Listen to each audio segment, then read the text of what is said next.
Коллеги, мы продолжаем. С нами наставник Омского Авангарда Ги Буше.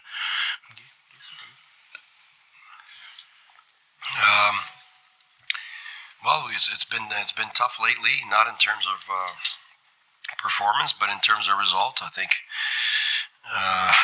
last game we counted eventually 30 scoring chances. So when you looked at it, it was very frustrating for our players to dominate and still end up losing last game. But we talked about our mentality is getting better every day and focusing on the small details. We all know what the goal is, but the goal is in months and months and months from now. So in the meantime is to focus on some small details. And we wake up today and Volkov is out and Proko is out. So, we knew it was going to be another day with some adversity. And I like the way our players kept composure. We knew, that we were going to overplay some players. And so, first period, we started pretty good, but then, got hurt by a few turnovers and they got a bit of win. But I think after that, we started to play good hockey, 2-2. And I think our third period was really good. I thought our third period was our best period. Our players were not scared to lose. They were hungry to win, and that's a big difference. That's a mindset. That's everything, and I think they showed a lot of mental toughness. Mental toughness is the ability to stick to the plan and through adversity and through pressure.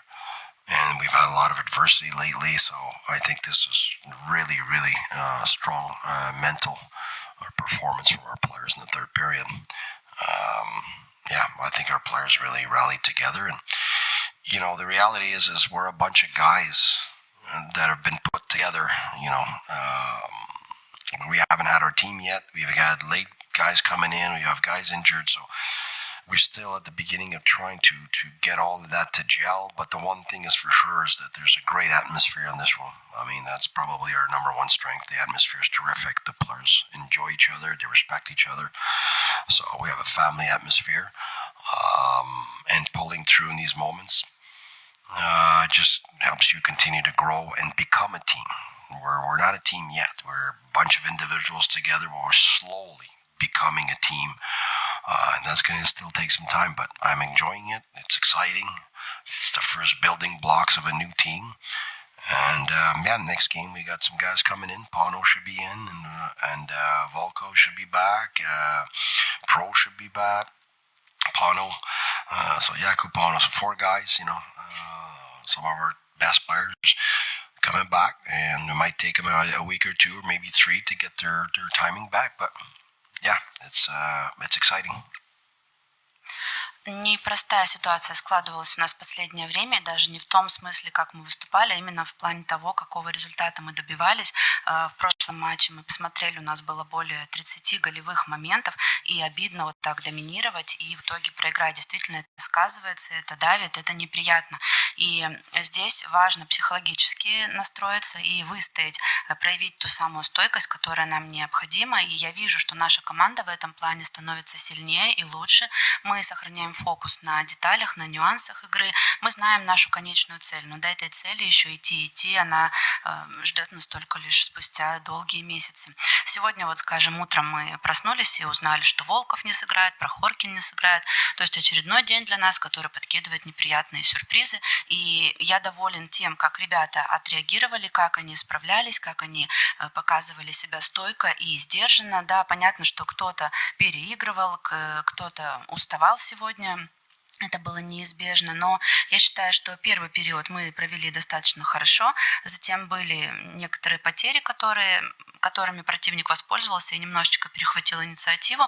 Но мы вернулись к игре и хорошо продолжили себя показывать. И после 2 периодов счет был равный 2-2. И третий отрезок, я считаю, что он был лучшим в нашем исполнении. Мы не боялись проиграть, мы были голодны до победы. А это большая разница, именно 2 этих состояния. Мы видели, что ребята настроены, они полностью сфокусированы, и они придерживаются плана на игру. Это и есть та самая психологическая устойчивость, которую мы хотим от них видеть. И мы видим, что они растут, они могут играть под давлением, они могут играть в любых сложившихся обстоятельствах и при любой предложенной ситуации. Сейчас у нас наш коллектив – это пока лишь коллектив людей. Еще далеко нам до того, чтобы стать командой. Мы потихонечку этот процесс ведем. Мы по кирпичикам строим свою команду, потому что для того, чтобы сплоченной стать единой командой, идти одним кулаком, действительно, для этого требуется время.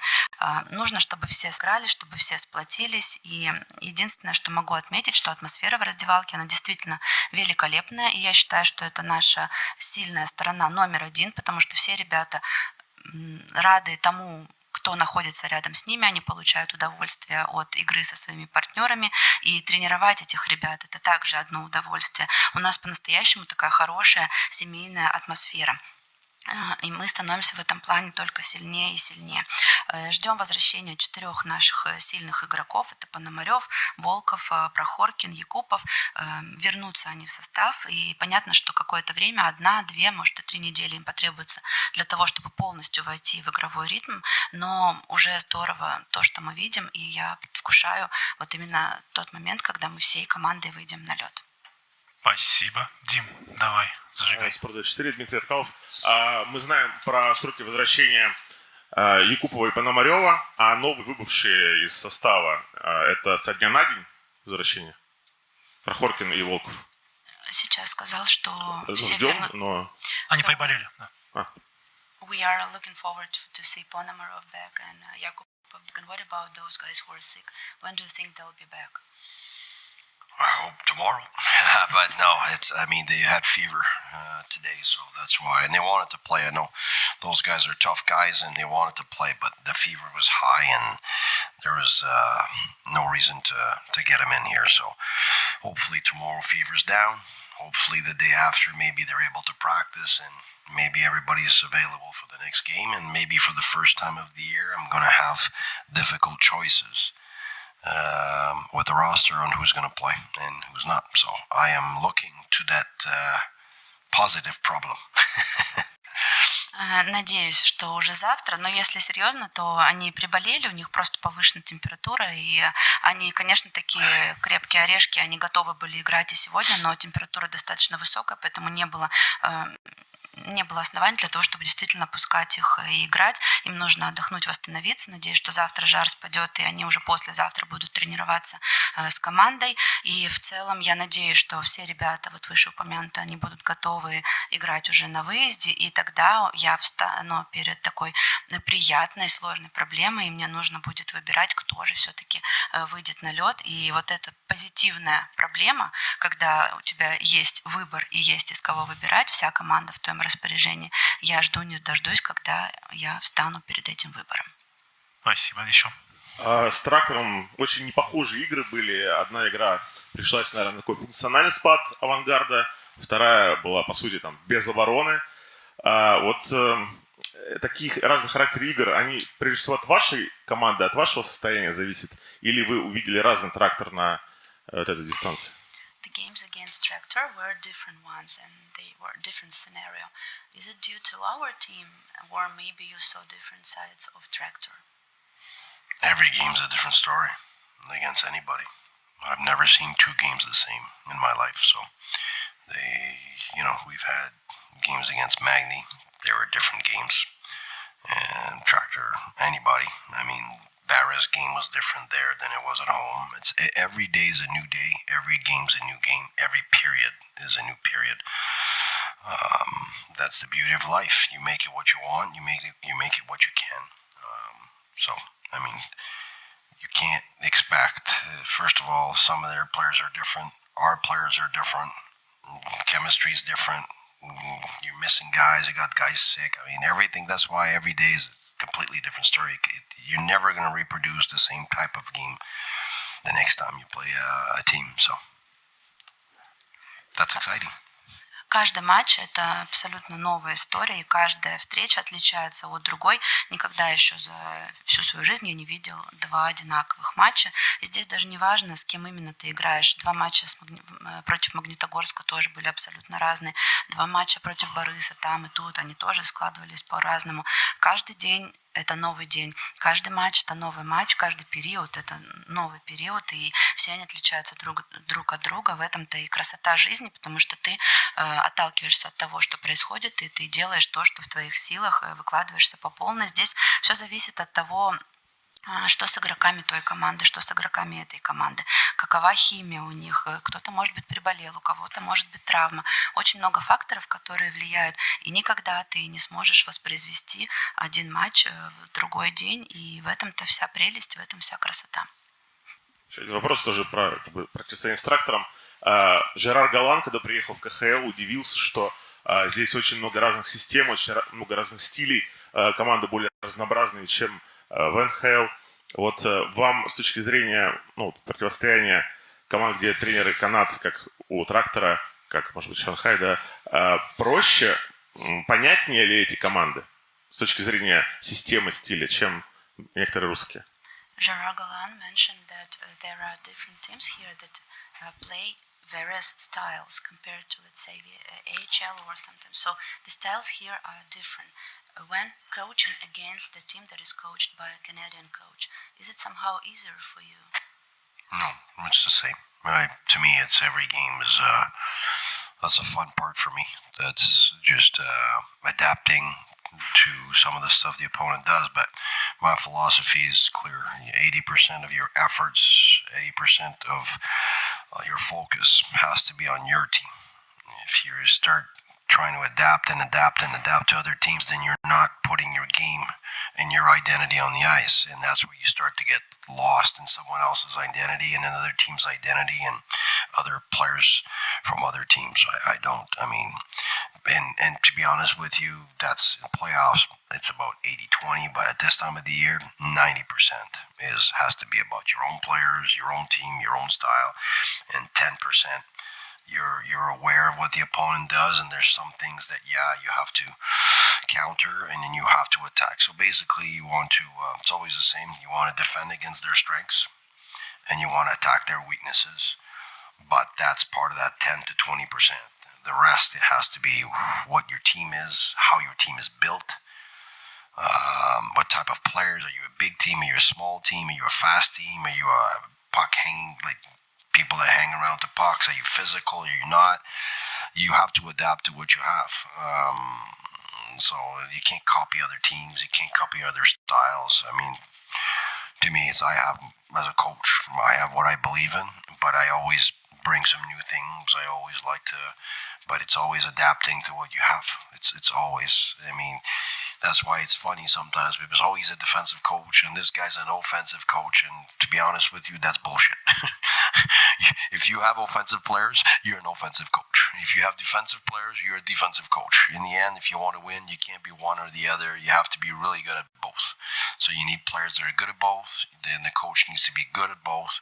And there are no teams now in the NHL or here that win just with defense or just with offense. You got to be really, really good at both if you want to win by the end. So that's why there's some teams that are high flowing during the season. They skate around and all that, but then you get the playoffs, and that's not the way the game is played in playoffs. So our team is built to look at what we need in the playoffs. So I like the players that we've got, but right now we're like I said, we're just beginning. But I got the players that I've got. So if I had different types of players, I would have a different style. You gotta adapt to what you have. Для меня не важно, против кого я тренирую, и в этом и прелесть и интерес каждой игры. Я понимаю, что мы должны быть осведомлены, что делает противник, но я верю в то, что 80% усилий, 80% фокуса должны быть только на нашей команде. Если ты будешь только приспосабливаться, адаптироваться к тому, что показывает противник, и пытаться реагировать на это, то ты потеряешь свою идентичность, потеряешь свою систему. Я буду с вами честен, в плей-офф, пожалуй, работает процентовка 80/20, то есть 20 это противник, 80 это твоя команда, а сейчас у нас, пожалуй, даже 90/10. 90 это именно наши действия, наша команда, и 10% это оппонент. Мы прекрасно понимаем, как он действует, мы должны обороняться против их сильных сторон, и мы должны атаковать их слабые стороны. В этом и заключается та самая доля в 10 или 20%, о которой я говорю. Остальное это исключительно твоя команда. Ты должен смотреть, какие игроки у тебя в распоряжении, габаритные или не очень, играете ли вы в силовой хоккей или нет, как распоряжаются шайбой, как двигаются. То есть все эти аспекты, они влияют на то, как вы играете и в каком стиле вы играете. Нельзя копировать другую команду, нельзя копировать другой стиль. И вот в этом плане мне всегда забавно слышать, когда говорят, что этот тренер, он атакующего плана тренер, этот тренер оборонительного плана. Здесь все исходит от того, какие игроки у тебя в распоряжении. Если у тебя атакующие игроки, соответственно, ты тренер атакующий. Если у тебя игроки оборонительного плана, соответственно, ты и тренер оборонительного плана. Есть такие команды, которые на протяжении регулярки играют, плетут кружева, красивый хоккей показывают, а в плей-офф-то не так играют, и потом из-за этого им очень сложно. И наш настрой, он всегда таков, что мы смотрим с прицелом на плей-офф. И я работаю с теми игроками, которые у меня есть, и, соответственно, я отталкиваюсь от того, что у меня в распоряжении. И сейчас, если ты хочешь быть успешным, если ты хочешь быть хорош, то твоя команда должна быть сильна и в обороне, и в нападении, потому что нет такого ни в НХЛ, ни здесь, чтобы какая-либо команда выиграла только за счет обороны или исключительно за счет атаки.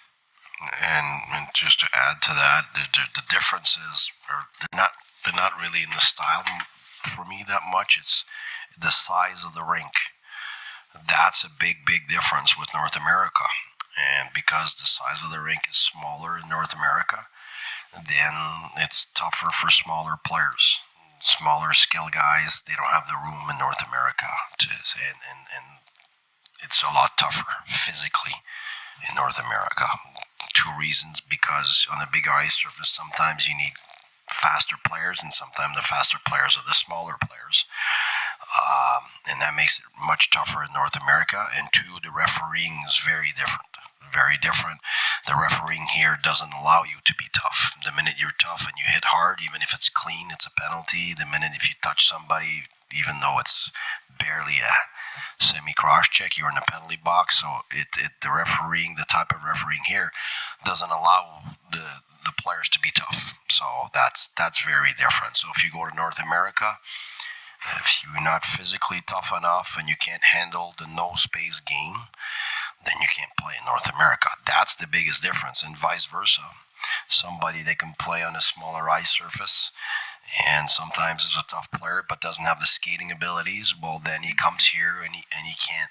He's very difficult for that player to play here because there's more room. You need to skate. And the physicality and the toughness is less. So if you're one of those guys from North America, it's going to be more difficult for you. So that's the biggest difference for me. It's not in styles. It's the type of players and the refereeing, the part about the toughness and all that.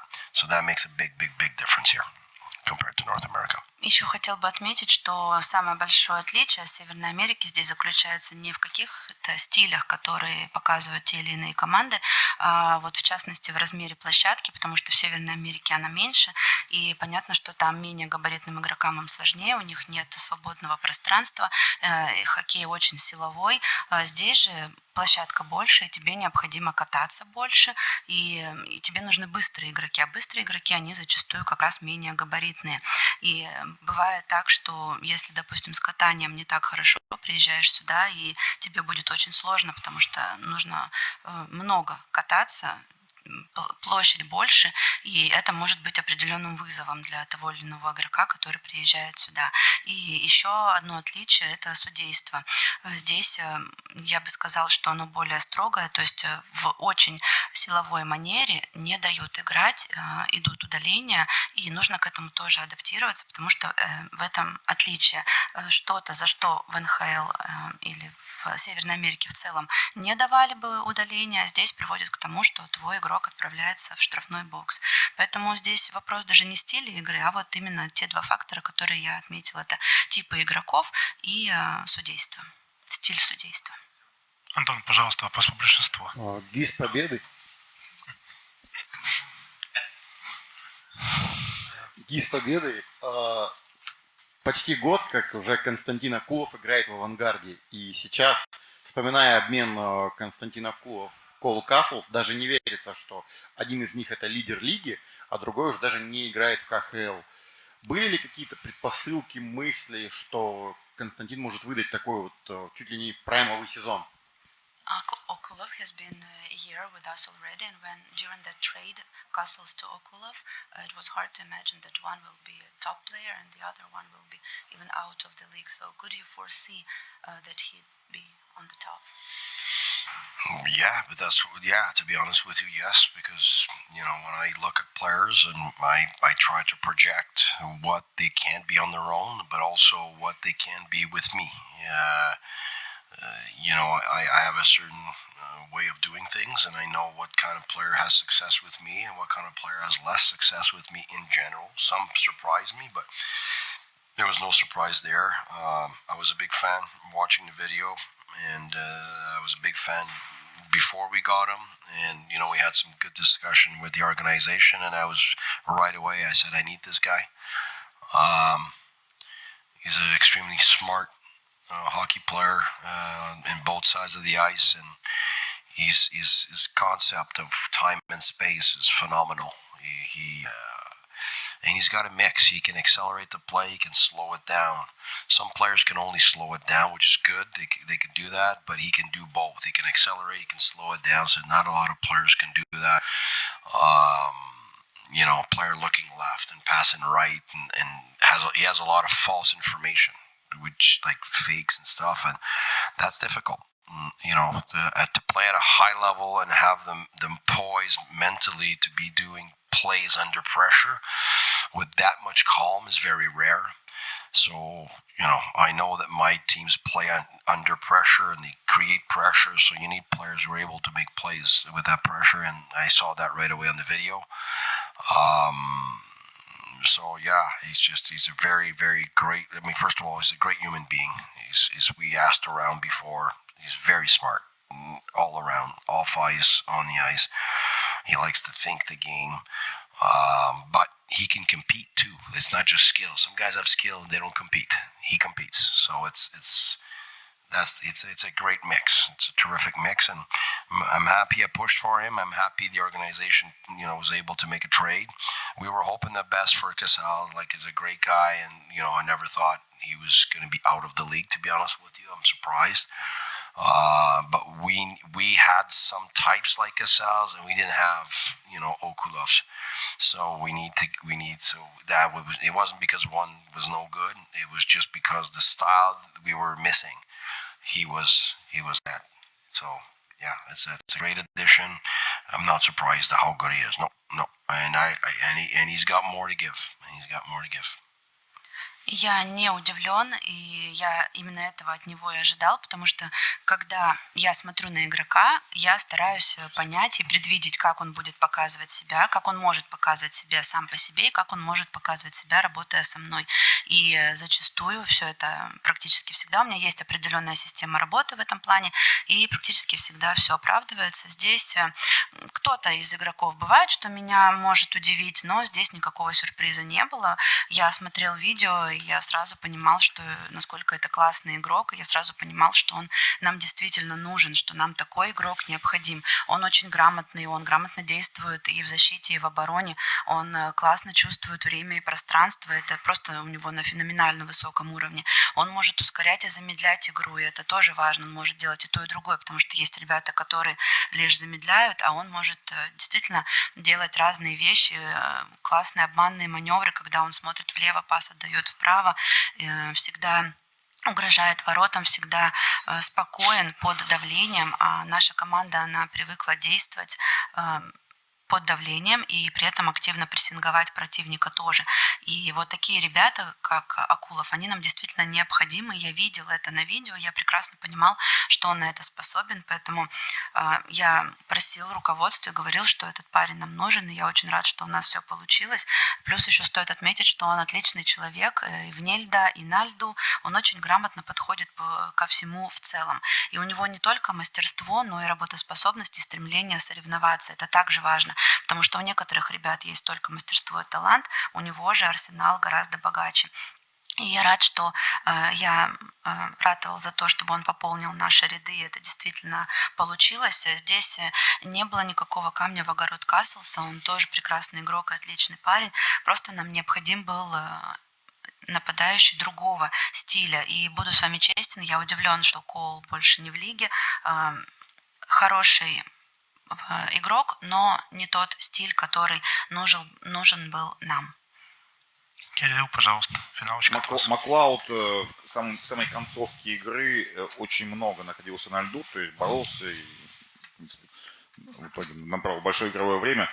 Это так совпало, он сам захотел, либо это был ваш именно замысел, что именно он поможет всей пятерке лучше всего защищаться вот этот тяжелый момент, когда соперник штурмовал и пытался отыграться. McLeod skated long minutes late in the game. Was it his initiative or your decision so that we could close the game and defend? Well, McLeod is every day becoming more and more McLeod. So, and yes, at the beginning I gave him probably more minutes than normally, somebody coming back having not played, but it's the same as what I'm doing Costin right now. I'm trying to accelerate the process for these guys, even though it hurts. Like sometimes they'll make a mistake. And Mac made some mistakes in some games before, but the championship is not in October and it's not in November, so it's now that those guys need to get the minutes to catch up to what they've missed. And I mean, Mac right now is really starting to look like Mac, and he doesn't get tired. He just goes and doesn't get tired. So today, missing some important players, I was able to use him. He's just got great speed. He's light on his feet. He's a big man, but he's light on his feet, so he can log a lot of minutes. And since slowly he's getting better defensively and getting his details, and slowly I can slowly trust him a bit more. Same as Costin today. I thought that was his best game. Every day he's working really hard. His attitude's good. But as we move along and he understands the systems there, he's going to be safer with the puck. He's very smart. I really like in a short amount of time, Costin's been very... his progression's been quick, actually. He's smart with the puck. And he's NHL groomed in the sense that he's got some maturity in his game. He's not the old Costin that would run around and just hit guys and be the... Right now, he's got some maturity that I really like. So it won't take very long that I can trust him even more with how we play and the small details and his stamina, his shape and timing. So yeah, he's every day improving. So Mac and him, they're catching up on the time that they've missed, but I really like both of their progression. They're two players that are really going to help us down the road.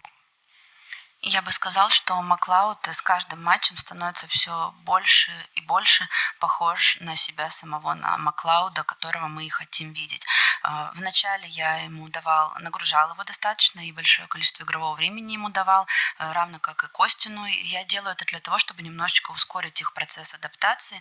Да, это иногда бьет и по нам самим, они допускают ошибки, и мы это видели, но это абсолютно нормально. Сейчас им необходимо нагонять, и они это делают, потому что время еще есть, и чемпионство разыгрывается гораздо позже. Сейчас ошибки можно допускать, и Маклауд, он просто не устает. Мы видим, что он выходит, борется, работает, и он не устает, то есть усталости вообще нет. И мы понимаем, что это классный игрок, который может приносить пользу команде. Он габаритный, он скоростной, он очень легкий при этом. И действительно, он много хорошего уже показывает. И он набирает обороты, становится все более и более похож на того игрока, которого мы и привыкли видеть. Он стал лучше работать в обороне, какие-то детали уже подправил. И я могу доверять ему больше и больше и давать ему игровое время. То самое.